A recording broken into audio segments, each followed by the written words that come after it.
everyone. Welcome to today's lecture. So, in today's lecture, we are going to discuss regarding MAC protocols and we are going to see the classification of MAC protocols. In the previous lecture, we have already discussed regarding MAC protocols. I request you to see that video first and then come to this video for better understanding. So, let's begin.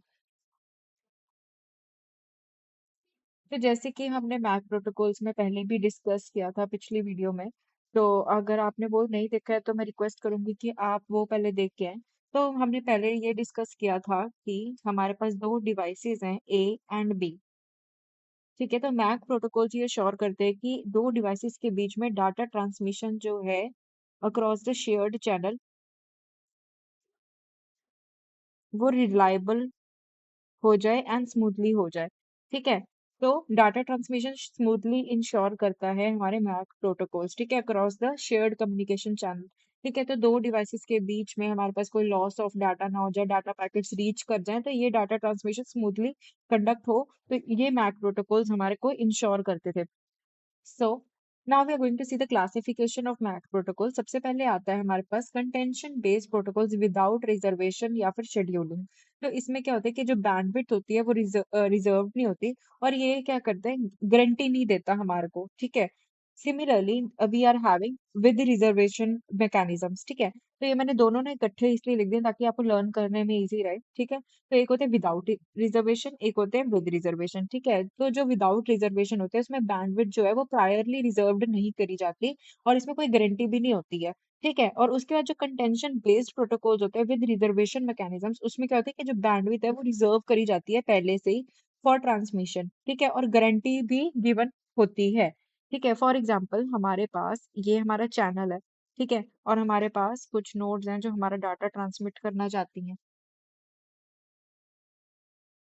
तो in without reservation जो हमारी nodes होती हैं वो bandwidth को, ये वाली जो बैंडविड्थ है इसको ट्रांसमिशन के लिए रिजर्व करके नहीं रखेगी, लेकिन जो हमारे पास विद रिजर्वेशन है तो ये जो बैंडविड्थ है ये नोड जो है वो इसको रिजर्व करके रखेगी कि अगर सपोज ए नोड को ट्रांसमिशन करना है तो बैंडविड्थ ए नोड ने पहले ही रिजर्व करके रखे, उस टाइम पर बी नोड जो है वो बैंडविड्थ यूज नहीं कर सकता। ठीक है, तो इस तरीके से ये मैकेनिज्म चलता है।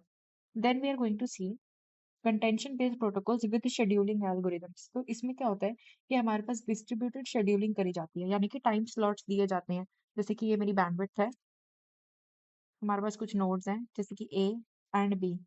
तो ए के पास अपना एक टाइम स्लॉट होगा T1, बी का T2 होगा। ठीक है, तो जो ए है वो अपने टाइम स्लॉट में बैंडविड्थ को यूज करेगा और जो बी है वो अपने टाइम स्लॉट में बैंडविड्थ को यूज करेगा। Then we are having other protocols as well. ठीक है, अदर प्रोटोकॉल्स में क्या होता है कि हमारे पास मल्टीपल फीचर्स जो होंगे इन सब प्रोटोकॉल्स के वो कंबाइन कर दिए जाते हैं। ठीक है, और एक न्यू अप्रोच दी जाती है। ठीक है, सो ये एक डायग्राम है जो इसको समझने में हमें और अच्छे से हेल्प करेगा। ठीक है, तो सबसे पहले हमने विदाउट शेड्यूलिंग या without reservation, sorry without reservation वाले करे थे। तो these are also known as connection based. Okay, तो कनेक्शन बेस्ड में हमारे पास दो टाइप्स के होते हैं, सेंडर इनिशिएटेड और रिसीवर इनिशिएटेड। जो सेंडर इनिशिएटेड होगा कि यानी कि डाटा ट्रांसमिशन जो है वो सेंडर इनिशिएट करेगा। रिसीवर इनिशिएटेड में क्या होगा कि पहले कनेक्शन बनाया जाएगा with the sender and then जो है वो सेंडर डाटा ट्रांसमिट करेगा। ठीक है, अब जो सेंडर इनिशिएटेड होते हैं इसमें भी हमारे पास दो टाइप होती है, सिंगल चैनल, मल्टीपल चैनल, ये हम आगे देखेंगे। उसके बाद आता है हमारे पास रिजर्वेशन, जिसमें हमारे पास रिजर्वेशन प्रोटोकॉल्स में क्या होता है कि हमारे पास दो टाइप के होते हैं, सिंक्रोनस और एसिंक्रोनस। सिंक्रोनस मतलब कि टाइम शेड्यूल दिया जाएगा सबको सिंक्रोनसली, वो नोड जो है बैंडविड्थ को यूटिलाइज करेंगे। ठीक है, एसिंक्रोनसली में ऐसा होगा विदाउट टाइम, मतलब कोई भी time slot, particular time slot में कोई भी पर्टिकुलर नोड बैंडविड्थ को यूज कर सकते हैं। फिर आता है हमारे पास शेड्यूलिंग। ठीक है, जिसमें हमारे पास पैकेट शेड्यूलिंग बेसिकली की जाती है और फिर अदर प्रोटोकॉल्स आते हैं। So contention based protocols without reservation scheduling, जैसे कि सेंडर इनिशिएटेड, कि जो हमारे डाटा पैकेट्स हैं they are initiated by the sender node. ठीक है, इसमें सिंगल चैनल होता है और मल्टीपल चैनल्स भी होते हैं। सिंगल चैनल मतलब कि अगर सपोज ए नोड है, वो चैनल को यूज करना चाहती है, तो पूरा का पूरा चैनल जो है वो रिजर्व किया जाएगा ए से, ए नोड के पास। उस टाइम पे बी चैनल को यूज ही नहीं कर सकता। ठीक है, और मल्टीपल चैनल के केस में क्या होता है कि अगर सपोज हमारे पास ये बैंडविड्थ है, तो इस बैंडविड्थ को मल्टीपल चैनल्स में डिवाइड करते हैं और जो मल्टीपल नोड्स है वो एक ही टाइम पर इस चैनल को यूज कर सकती हैं। ठीक है, क्योंकि ये जो बैंडविड्थ है इसको मल्टीपल चैनल्स में डिवाइड कर दिया है। ठीक है, उसके बाद आता है रिसीवर इनिशिएटेड प्रोटोकॉल्स की जो कनेक्शन है वो सबसे पहले रिसीवर इनिशिएट करेगा फ्रॉम द सेंडर, और उसके बाद जो सेंडर है वो अपने डाटा पैकेट को ट्रांसमिट करेंगे। At next we have connection based protocol with reservation mechanism. तो इसमें हमारे पास सिंक्रोनस प्रोटोकॉल्स होते हैं और एसिंक्रोनस। ठीक है, ये सारी नोड्स को सिंक्रोनाइज रखा जाता है, ठीक है, सिंक्रोनस प्रोटोकॉल्स में। और एसिंक्रोनस प्रोटोकॉल्स में क्या होता है कि रिलेटिव टाइम इंफॉर्मेशन यूज की जाती है टू अचीव इफेक्टिव रिजर्वेशंस। ठीक है, सिंक्रोनस ऐसे समझ सकते हैं जैसे कि हमारे पास नोड ए है, नोड बी है एंड नोड सी है which want to transmit the data packets. तो जो नोड ए है उसके पास एक पर्टिकुलर टाइम स्लॉट होगा T1, सिमिलरली बी के बाद T2 होगा एंड सी के पास T3 होगा। तो ये अपने पर्टिकुलर टाइम स्लॉट में ही अपना डाटा जो है वो ट्रांसमिट कर सकते हैं। ठीक है, और एसिंक्रोनस में ऐसा नहीं होता। एसिंक्रोनस में रिलेटिव टाइम इंफॉर्मेशन होती है। ठीक है, कि अगर ए ट्रांसमिट कर रहा है ऑलरेडी, ठीक है, तो उस टाइम पर बी नहीं करेगा।